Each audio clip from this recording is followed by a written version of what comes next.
if you want to distill psychiatry and really focus clinical examination from a symptom perspective, think about PACEs. You want to call it space, you could call it space. Perception. Perception includes your internal stimuli, external stimuli, the integration of that. And this involves a part of the brain known as insula. We'll see the salience network.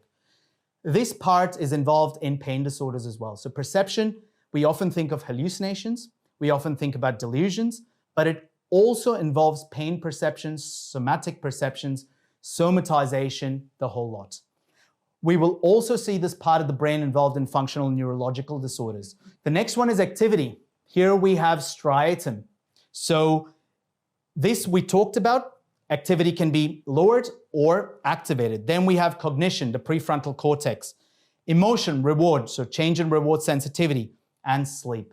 If you examine these pathways or these symptoms in detail, you've got a pretty broad understanding of the individual and what to target. The symptom I mentioned, but sleep was transdiagnostic across everything, right? So sleep is your best transdiagnostic marker.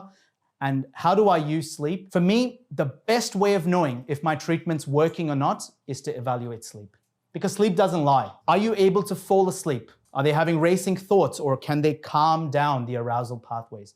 And that requires a good prefrontal cortex functioning. Do they enter into the appropriate phases of sleep? What I'm interested in is whether vivid dreams and nightmares are present. Because if they are, and they're very vivid, that tells me REM activation's present. And in REM sleep, noradrenaline needs to be silenced. So if it's present, I know exactly how to target it. Do this tomorrow. The next phase, they need to enter into adequate non-REM sleep, right? And in REM sleep, where you'll have other disorders present, obstructive sleep apnea, etc., we need to look at.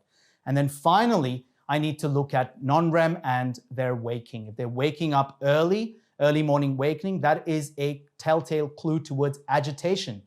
Agitation is different from hyperarousal, which is different from anxiety. And all three require a different strategy. So this is why sleep, if sleep's good, it's telling you your treatment's working from a psychopharmacological and psychological point of view. So this is a very, very helpful paradigm.